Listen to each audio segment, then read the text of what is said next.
your host, Ray Ross, and Everything Money. This is episode 8.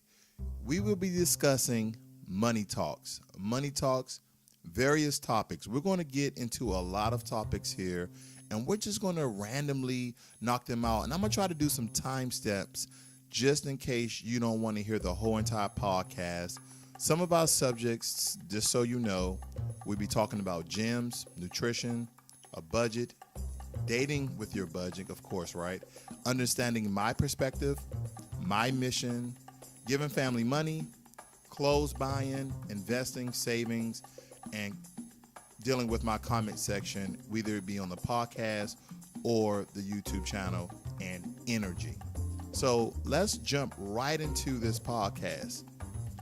A lot of us in America, we have gym memberships, right? And those who are less fortunate, who doesn't make that amount of money, probably can't afford some of the most expensive gym memberships like 24-hour fitness or anytime fitness, but maybe you can do something like Planet Fitness, things that cost around $10 a month. Now, a gym membership can be very, very helpful in dealing with weight loss, dealing with muscle gain, and or just maintaining whatever you want to maintain when it comes to do with your body. But when we're talking about debt and we're trying to kill debt, we're trying to pay down debt, we're trying to get rid of debt, a gym membership that costs anywhere from $30 to $60 even, because you want it to cross the nation, cross the region. I'm going to give you some ideas here that can help alleviate that gym membership. And I know you're probably part of a club, you like the aerobics classes, you like the mixed fit, you like the Zumba classes. I understand, but for a short period of time, you may have to knock out that $60 bill to free up some income, because here's the thing, you have one income, but you have many expenses. So you ever thought about a park? If you ever looked at some old videos on YouTube, the mad bars or the bar stars, where they go in the parks and they do pull-ups, they do sit-ups, they do all these sorts of exercising. And again, this is an idea, and you can go to parks where kids are not even there, and also playgrounds. Now, parks and playgrounds, and sometimes parks have playgrounds, and sometimes playgrounds are just, separate. They're just alone. But nonetheless, when kids are not there, you can get a good workout in. I go to my park almost every single day, and I walk about 6 miles. I do some push-ups, I do some sit-ups, and everyone's around there. They're walking around the lake, etc. Now, there are some small parks that you can probably go to in your neighborhood and make out workouts. And here's the thing. If you have a friend, if you have a buddy, you have a brother or sister, you have a loved one, or anyone in your family, it doesn't really matter. You can take them and make your own group. And I know a lot of us need these support groups to help us to be motivated and to check on us. It's a check and balance. And so that other person does that for you. But let me tell you, the park is free and the playground is free. Well, most of them, right? But there's a lot of parks and playgrounds you can run in. You can do all these sorts of workout. And granted, I don't have a good workout, I don't know where to get them from. You heard me say it 1,000 times. Google. Google is your best friend when it comes to information of this sort on all types of level, whether it be examples, explaining in vivid detail, or just a workout you want to print out and go work out. Workouts with your body, it's free. Your body is a machine, and a park or a playground is your gym. Now, you may not find somebody who wants to do that with you, but you're in this journey when it comes to your finances alone. You got into it alone, most of us, right? If you were married, I understand, I got it. No hit there, but nonetheless, most of us got into debt. We have all these things going on in our finances, and we're trying to clear some things up. And believe me, a $30 or $60 gym membership can do a lot more if you can free it up and pay down some of your debt, or pay off some of the things that is killing you. And debt is simply, you borrow money, you have a loan from a lender, whether it be a car, a house, a personal loan, or a business loan. You still owe someone money, and you're trying to pay them back as fast as humanly possible, or as fast as financially possible. But when you have a perk like a gym, because a gym is a want, it's not a need. Now, granted, some of you are out there with injuries where I really don't know the sort of injury, but I can tell you this. Even those with injuries can come and look on the internet for exercises that you don't need a piece of equipment from. Now, if you have an injury that you absolutely need a piece of equipment, then try to look for a much frugal gym, a much cheaper gym. And then when you get into working out, I know a lot of us are going into this new nutrition kick, right? Right now, I'm practicing pescatarianism, if that's even a word, but it's being a pescatarian where basically you're just eating seafood. You're not eating pork or turkey or chicken or beef or lamb or goat or bison. You're just simply eating things out of the ocean. I mean, that's at least what I'm doing. Now, if they saying just fish, now I'm eating, shrimp, lobster, all types of fish, etc. And when it comes to nutrition, a lot of times food can be very expensive because here I am going to expensive stores like Whole Foods or Trader Joe's, places where they have those really niche items to kind of flavor up my diet, especially when you're just eating seafood. And of course, with the mercury levels, you can't even eat seafood every day. But nonetheless, I'm trying to take up a more healthier lifestyle because I understand as you get older and you have really bad nutrition, you have a bad eating habit, so to speak, because you eat a lot of fast food or you eat a lot of foods heavy with carbs, not those simple carbs. We're talking about like macaroni and cheese, which, most of us really love. But nonetheless, we have to cut those things out of our diet or really decrease decrease the amount that we're eating as well as often as we eat them. But in doing so, that can actually lower healthcare costs. You ever thought about that? The healthier you are, and when they do your vitals and they check your EKG and all these things, don't quote me on all these terms, guys. I'm not a medical technician or a doctor or anything near of it. But here's the thing. If your nutrition is better, then you won't go to the doctor as much. And a lot of things that you may have, let's say, for instance, diabetes, gout, high blood pressure, etc. If you cleaned up your nutrition, then your body will clean itself up as well, and drink plenty of water. I'm not trying to give you nutrition tips, but this is all about saving the mighty dollar, which can grow over time. Now, here's a big topic, guys. We're moving right along. We're going through these fairly quickly because I'm giving you these different topics just for you to think about them. A budget. Now, I want you to take a moment and I want you to really think about a budget. And a budget is every single expense you have and as well your income. Now, some people say, hey, what's your income before taxes? That's not me. What is your income after taxes? Meaning, what is the amount of money you see coming into your bank account every 2 weeks, every month, however it comes? If you didn't have any allotments, that's the key. You don't have any allotments, but it's after taxes, after the government gets its money. How much money do you have? Then you list all of your expenses. That's right, all of your expenses. And as I said before, I have plenty of ideas, plenty of tips and tricks, and there's so many tools and resources that you can actually use. Now, episode 2 of my podcast, I talk about budgeting. Episode 2, if you listen to episode 2 of my podcast, you will know everything you need to know about creating and sustaining and maintaining a budget, because how can you live your life without a budget?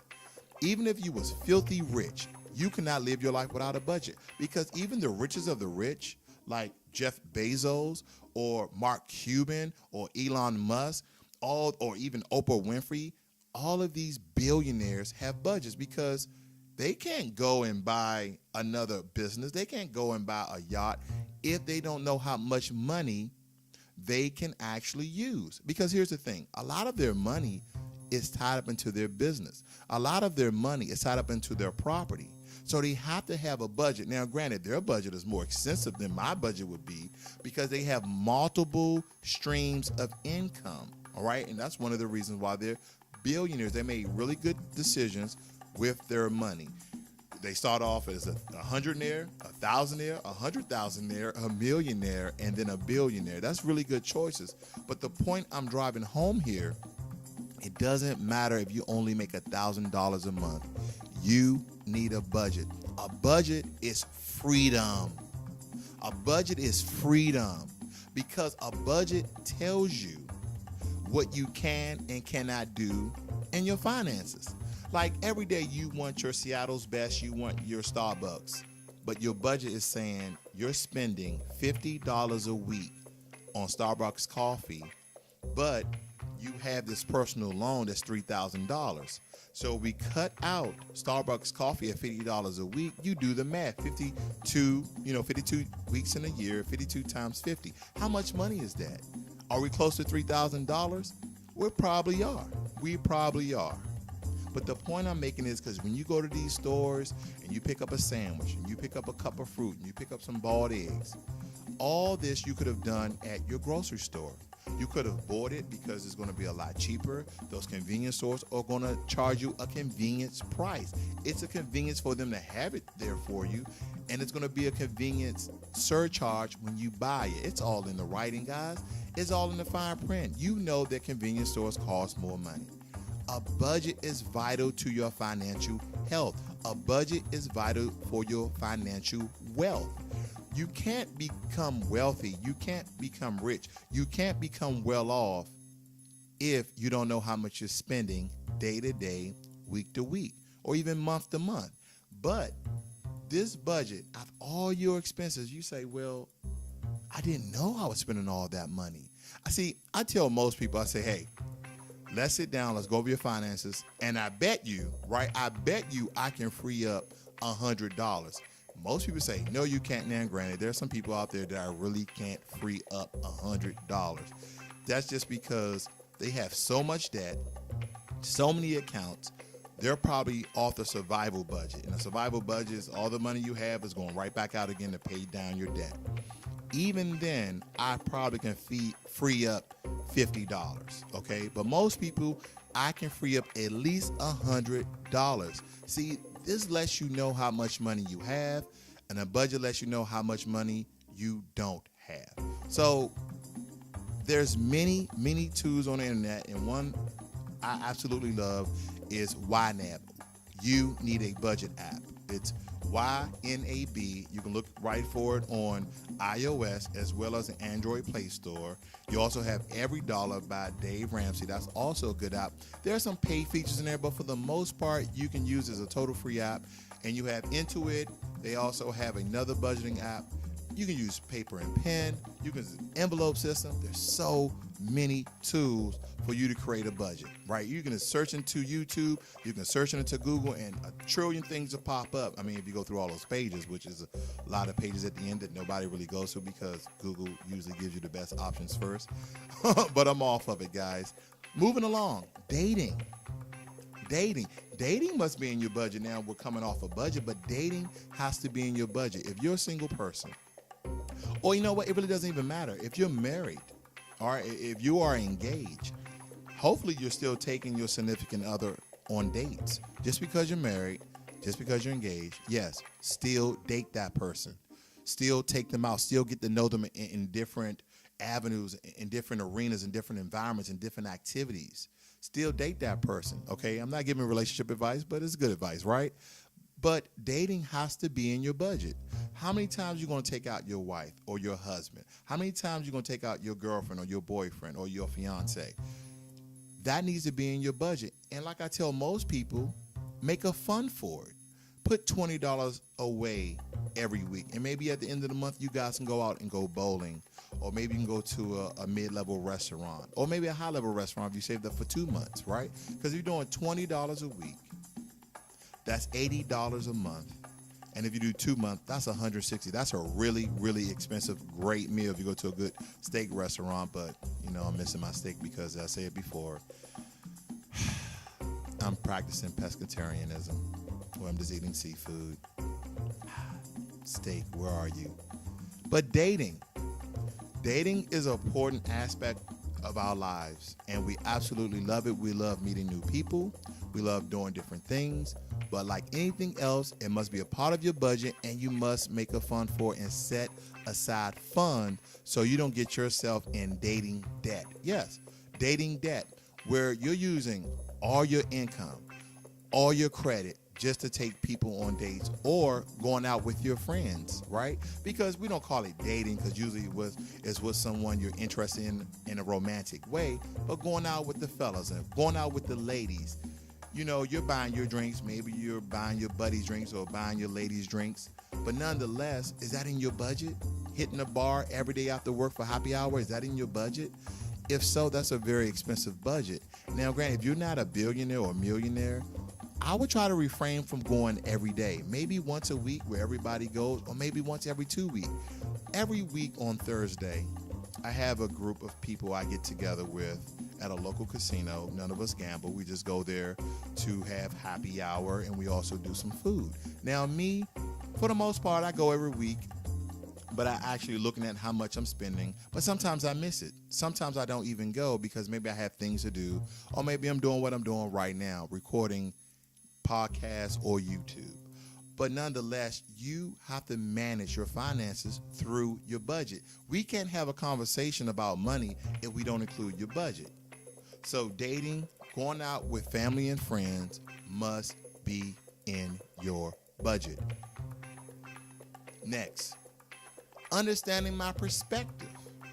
Whether you listen to this on YouTube or my podcast at Everything Money, and that website is rossworld.buzzsprout.com. Again, my podcast webpage is rossworld.buzzsprout.com. However you're listening to this, understanding my perspective is understanding my perspective. Quite recently, a video of mine has been going pretty hot here on YouTube called Stop Giving Family All of Your Money. And with that, a lot of people say, a lot of people agree with me. There's very few people who disagree with me. And nonetheless, I want to tell people, I want people to understand it's my perspective. And my family don't even ask me for money. But I've been around so many people who live in other countries and also this country where their family are leeches and blood-sucking vampires that ask them for money almost every single day. And guess what these people are doing? They have jobs. They're overspending their budget. Here we are with the budget again. This is not a budget podcast, but if you notice, the budget is the base because, again, we can't have talks about money without budget. But understanding my perspective is the way I view money, is the way I view things dealing with money, and how I portray and give that information out to you guys. See, we're all opinionated and we all have different ways how we handle things, but I give informational videos and podcasts just for you to look at things in a different perspective. And it's not all about agreeing, it's about perspective, right? It's about perspective, because when people comment me, whether it be on my podcast or my YouTube channel, I respond to 99% of all my comments. Now, sometimes I give my responses in great dialogue. Sometimes I may respond with an emoji or just one word. However, I feel as though I need to respond to that. That's how I respond, right? Because we all view things in a different way. So understanding my perspective is not saying, hey, this is the way it should be. This is the way you need it to be. It's just the way that I look at things. That's all it is, guys. That's all it is. It's the way I look at things, and hopefully that my perspective brings you to another perspective that will or may help you in your finances. Okay? I want things to help you in your finances. And that brings me to my next topic, my mission. My mission. Some people get into YouTube and podcasts for their own different reasons, and I'm not going to get into that. But my sole mission for doing a podcast and being on a YouTube is to help people understand money. When you look and listen to these financial advisors, these fiduciaries, and these investors and brokers and all these, and they speak in these terms that you're like, huh? What are they talking about? I have no idea. Capital gains? What? Tax harvesting? What? Index funds, ETF funds, mutual funds, individual stocks? I have no idea what you guys are talking about. So on my channel and my podcast, I use some of those terms, but then I break it down to the lowest form that I can think of, so the common woman, the common man can actually understand what's going on. And then when you listen to it, you're like, oh, that's what it is. So an ETFs is just a basket of different stocks put in together. And instead of investing in one solid stock, I'm investing into a sector most of the times. Most times when investors and investing companies build these ETFs and index funds, they try to group together stocks that are in the same category. Like, take for instance on Stash, you have American Innovators, and American Innovators you might have Google, Apple, Microsoft, IBM. That's just an example, right? Because those are technology-based ETF. That's a technology-based ETF. Then you have ETFs that are dealing with just dividends. So it's going to have stocks within that fund that gives you dividends. So ETFs, index funds, are basically a basket of individual stocks that you are investing in all together at one time, usually fractional or micro fractions of a share. Like, again, Stash. Stash requires you to put at least $5 into one of their ETFs. So if an ETF for the whole entire ETF costs $170, Stash saying, well, we can take your $5 and actually invest into that $170 fund. You're like, well, how can you do that? Again, increments, micro pieces, fractional shares. And it depends on what platform that you're using. And we'll get into that. But I'm moving right along. Stop giving family all of your money. Here we are again, okay? Stop giving family all your money. And let's clarify this a little bit. This doesn't mean don't give family any of your money or never give family none of your money.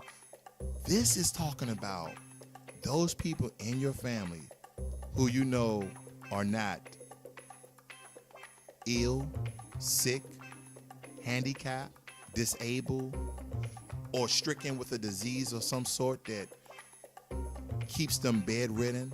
This is about those family members, those friends who are able bodies, who do not do right by their finances, who spend their money, whether it be on gambling, junk food, over expenses accounts, drugs, activities, and then they come and ask you for money. And then when they do ask you for money, they feel like they're entitled. They feel like you should be giving them the money, especially people in other countries. And I'm not going to name those countries because I have before. And you can look for that video on YouTube. That's at Ross World. I know I'm promoting my channel, right? Yeah, my YouTube channel is called Ross World, and I have plenty of videos on there, over 500 videos, so you guys can look at and just check out my perspective again. But we're talking about those family members who actually guilt people and for them to send them money. Oh, I really need money. I'm doing real bad. But I thought you had a job. Oh, yeah, something happened. Here's the thing. A lot of times when you don't have a budget, you live above your means and you start living off your credit card. You use your credit card as an extension of wealth, right? We're talking about job, and I ain't talking about the one you work. I'm talking about just over broke, J-O-B, just over broke. That's because you have more month at the end of your finances. That means that your finances ran out mid-month, but now you got an entire month left and you don't have no money. Right? So we need to understand that we have to point out those family members and friends that surround us and ask us for money constantly when we know they are able, when we know they have a job. And that doesn't mean just because they don't have a job, you should give them money. I'm not saying that. This is solely your choice. But stop letting people guilt you into giving them your hard-working dollars. Stop having people make you feel bad because they're not in a great situation. And most of the time, it's because they chose to be in that situation by bad decisions. Now, granted, there's some circumstances that I just can't speak on, especially people in other countries, because I know that their economies and their GDPs are totally different than America. And I know that they may not have many as jobs, many as paying jobs. But you know better than I. You be the judge of your own financial portfolio. You be the judge, not me. But I'm just giving you the perspective of, look, have you ever just thought that they could just be using you for your money? Like if my aunt calls me up and say, I really need $100. And I say, well, Aunt Renee, why do you need the $100? Right? It's my $100, right? Okay. Well, why do you need the $100? Well, this happened, that happened, this happened, this happened. So I have to make a decision. Do I want the $100 back? Is this a free love gift? Am I going to have her to work for it? Yeah, this is the information I gave out on my YouTube channel. I said, hey, if you loan family members some money, don't matter what it is, but let's say, for instance, $3,000, and you want your $3,000 back, then what you do is you write up a letter, you take it to the bank, and you get a notary. So it's a legal letter now. You can actually use that to get your money back if it were to go so far. Then someone say, well, why'd I got to do all that? I'm going to pay you your money back. Why do we need this letter? I said, well, you think of this letter as some sort of binding contract. This is a letter of understanding. See, the verbal conversation that me and you had, the verbal piece that we talked about, we're putting it on paper so we both understand our agreement. Then someone say, well, it is a legal letter. Well, yeah, it is, but it's also a letter of understanding. I mean, we can word it both ways. I can look at it another way, right? We all look through the same lens and see something different. You'll get that. But that's the point I'm making. That's just a good example. Or I also gave another method is make them work for it. If one of your family members need $100, right? And most time when people need money, they knew that 2 weeks ago. Now, granted, there are some emergencies that have happened that we just don't plan for, because an emergency you don't plan for, and neither an accident. So they need that money. They didn't have the money. Okay, cool. Make them work for it. Minimum wage, $10 an hour. You have things that need to be done. Mop the floors, vacuum, straighten out the couches, wash the dishes, cook the dinner, clean out the den, straighten up the garage. Whatever you need to be done, and guess what? For every hour they work, you give them $10. And some of you are like, this is ludicrous. No, it's not. Because if they had a job, or if they have a job, they're working to get that money, why can't they do it for you? Now, I've gave free love gifts. Here you go. But don't keep coming back for money, because I'm not going to give it to you. And that's what you got to do. Sometimes you got to be a little bit abrasive with your family, because they're playing on your heartstrings, okay? They're playing you like a fiddle. They're playing you like a harp. Oh, big cuz, big bruh, big sister, I really need it because X, Y, and Z. You're doing really good. Come on. How many times are they going to use that? Then they say, I'm going to pay you back. And granted, I'm not saying they're not going to pay you back.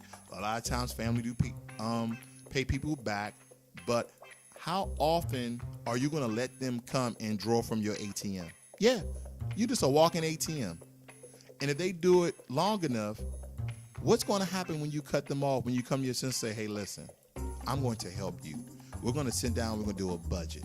Oh, I don't got time for all that. I don't have time for all that. I don't want to do no budget. Well, why do you don't want to do a budget? Well, listen, if you don't want to do a budget, then I can never help you again.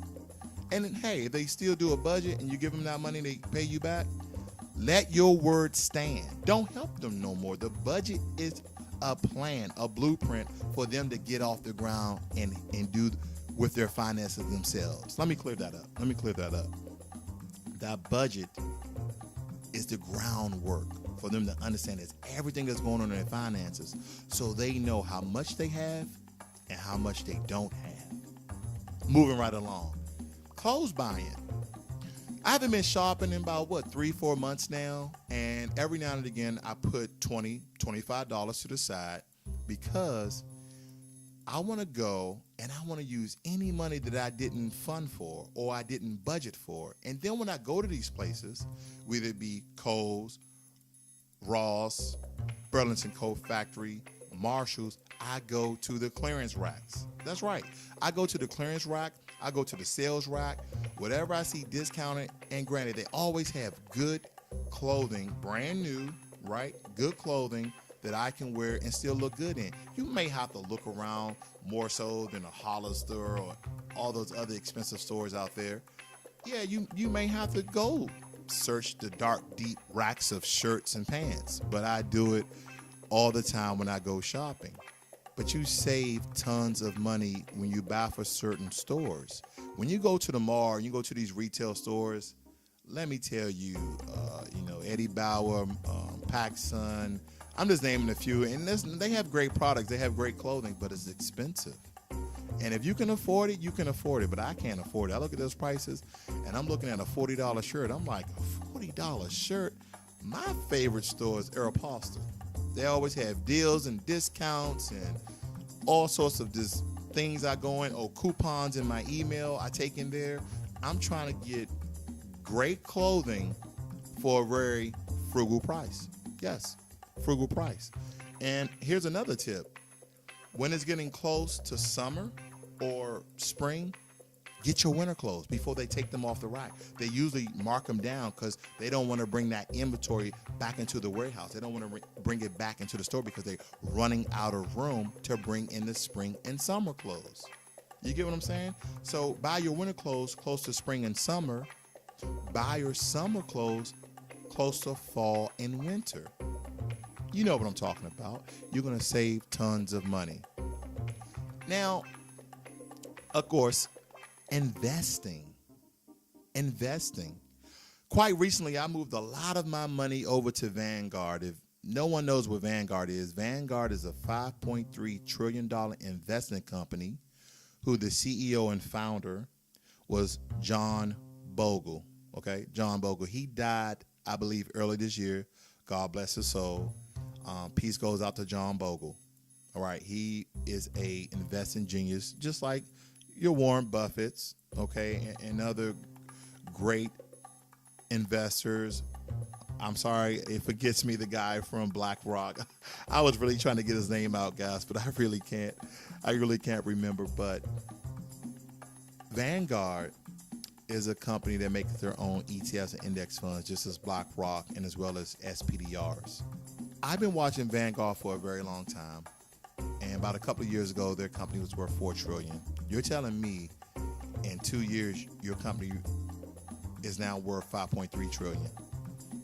And most of my index funds were with Vanguard. So what I did was I did an ACAT with Robinhood, which it closed my account, but I had to open Robinhood up again because I'm like, I still want to invest with Robinhood.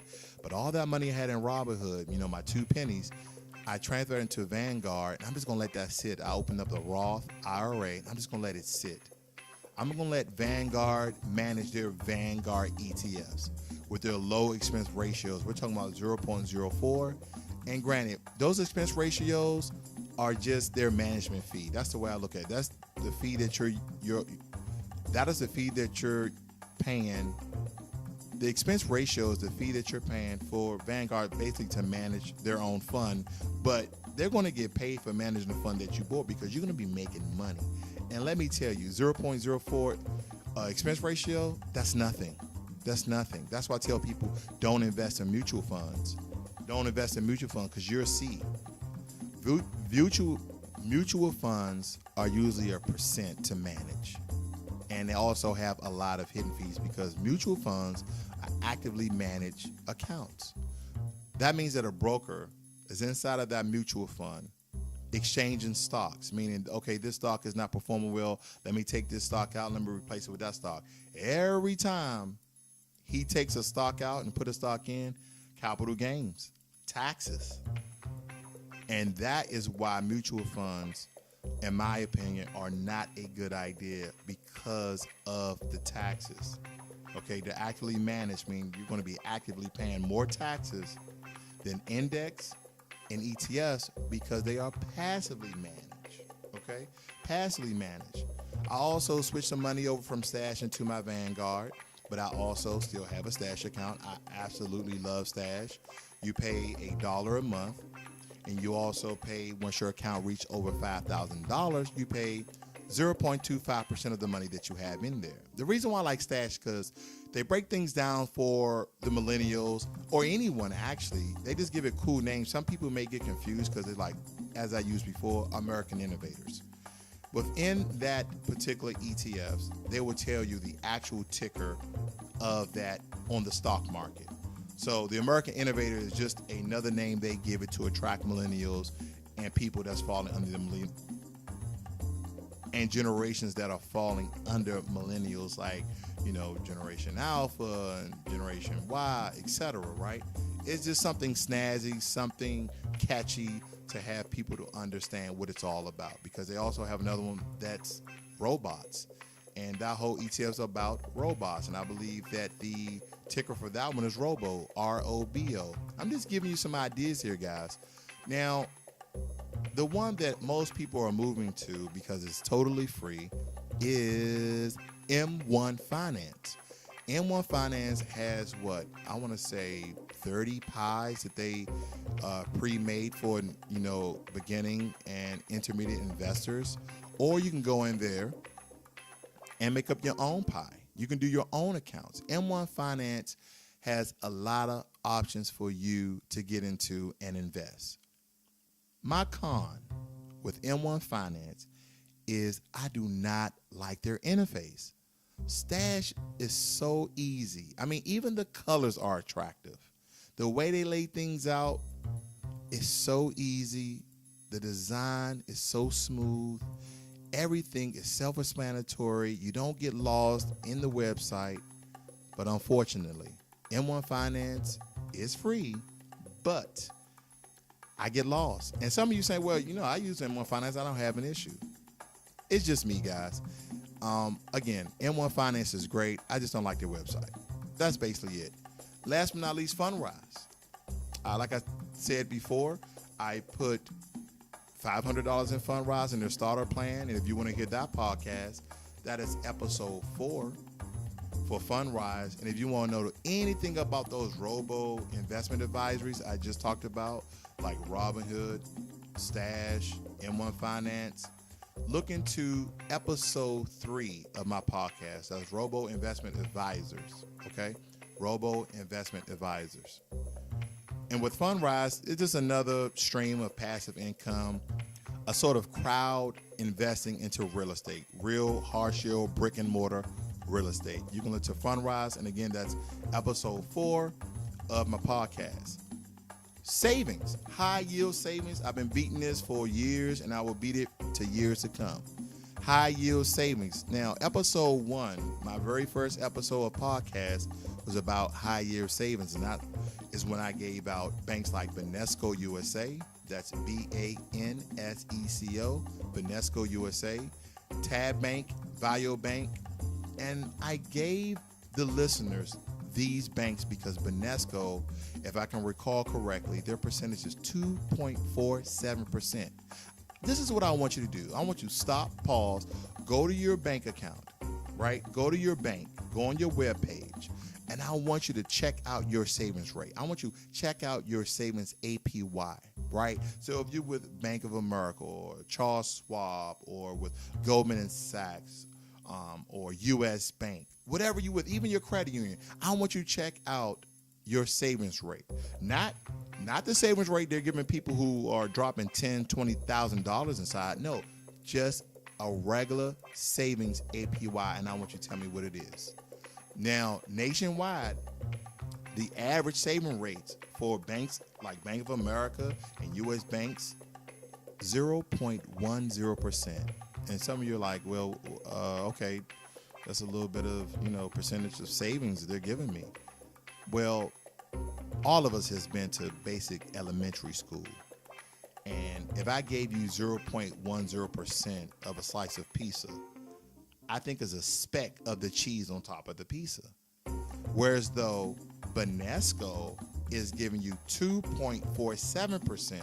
So basically you getting a spectacle of piece of cheese off an entire pizza where I'm getting 2 slices and a half almost.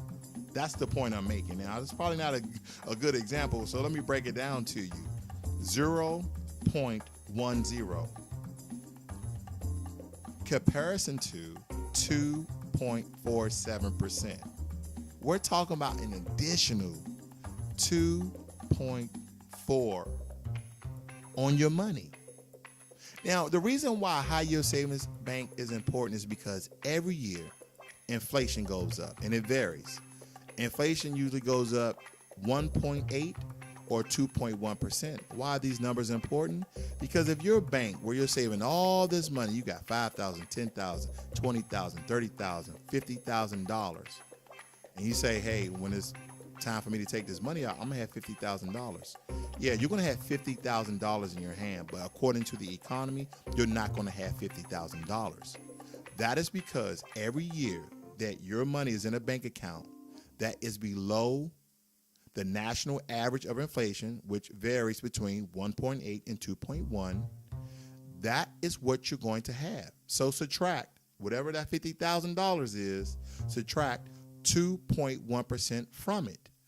But if you go with a high yield savings bank like Banesco, Tab Bank, or Value Bank, and I'm with Banesco Bank, I'm not a spokesperson, I'm not affiliated in any way, I'm just giving you the information. You go with Banesco Bank at 2.47%, you're killing inflation. Now, there are some credit unions out there that may give you 3%, maybe 4%, but for a regular bank that you're not part of a credit union or anything of that above, it's 2.47%. And this is not a CD. This is a regular savings account. This is not a CD. Now, there's a lot of other banks that'll give you 3%, 4%. But I want you to look at the fees. I want you to look at the amount of money that you have to have inside of it. Some of these banks are saying, oh, in order to get 4%, you need at least $10,000. In order for you to get 4%, you need $50,000. Okay, so if you have that amount of money and that's your bank, then it works for you. But if you're just a person starting off with maybe $1,000, $2,000, $3,000, then maybe one of these banks in my first podcast will tickle your fancy. Maybe you put your money in there and your money won't be losing value each and every year. 1.8 here, 2.1 there. It would be rising with inflation and beating inflation. Again, inflation varies 1.8 to 2.1 each year. So if you don't have a high yield savings bank where you're saving your money that is 2.1 or above, then your money is losing value each and every year. So the $50,000 you thought you had is more like $46,000. And if some of you say, well, what's $4,000? $4,000 is $4,000. Have you ever spent $4,000? I know I have, and I got a lot of stuff for $4,000. There's so many things I can do with $4,000. There's plenty of people on YouTube to tell you for $4,000 they can raise $4,000 and make it $25,000 in a year. And they probably can. Maybe they're day traders. Maybe they are hedge fund managers. Who knows? But $4,000 is a lot of money to lose while you have it in a savings bank. Think about that. I have my money in a savings account, and I'm just saving my money. Take my money out. Well, I got $50,000, but why is it spending like $46,000? So I want that to trigger something in your mind. When I say that you're going to have $46,000, I don't mean that the bank is going to take your money. What I mean is that when you have that $50,000, it's not going to be worth $50,000. And this moves me right on to my next topic. If you don't understand money, you don't understand economics. Because if you understand economics, then you will understand inflation. And if you understand inflation, then you will understand high yield savings. You see what I'm getting at? You see what I'm getting at? If you understand money, then that will lead you to learning and knowing a little bit about economics. If you know about economics, then you will know about inflation. If you know about inflation, you will have your money in a high yield savings account. That's it, right? That's it. That's all I need to say about that. Moving right along. Comment section, whether it be on my podcast or my YouTube channel, I respond to 99% of everyone, okay? And I'll leave it just as that. Last but not least, energy. Energy. If people are in your arena, in your environment, in your space, and they're sucking your positive energy and replacing it with negative energy, get rid of those people out of your life. Get rid of those people out of your life. They're not supporting you on your financial walk. If they're not supporting you and you killing your debt, paying off your debt, getting rid of your debt, get rid of them. You only need people who are positively energizing your energy, right? Energizing your energy. Because I don't need someone tell me, hey man, let's go out. I'm like, nah, I have a plan. I need to save this amount of money. I need to pay off this bill. Oh man, you can just come out one night. No, I cannot. No, I can't. And if they can't understand that, then they can't understand you. They can't rock with you. If they don't understand that you live your life on a budget, oh, that's like jail. You can't do nothing because your budget's saying you can't do. No. My budget is a map. My budget is my regulation, is my guideline. It protects me so I won't be jacked up years later. That is a budget. A budget is freedom, as I said before. And if someone's attacking your budget, they're attacking your energy. And your energy is depleted because guess what? When you go out with them that night and you spend that $50, then the next morning you try to pay a bill. And you're like, well, I can't pay that bill because I spent that bill money last night. That's what I'm talking about. Surround yourself with positive people that's going to encourage you to live your life free within your budget.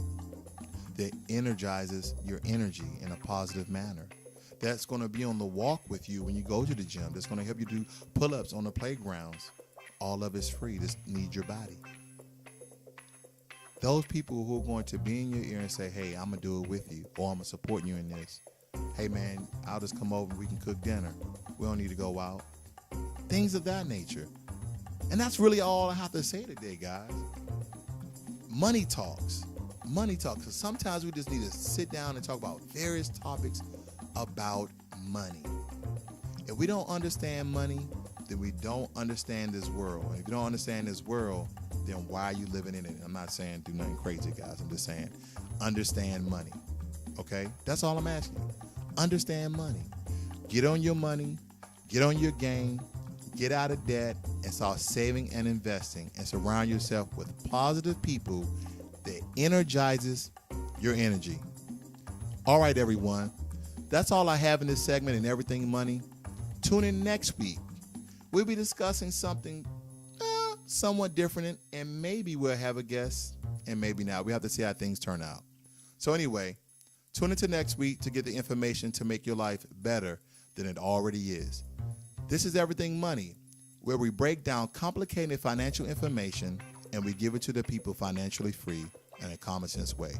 This is your host, Ross World, a.k.a. Ray Ross. I'm out.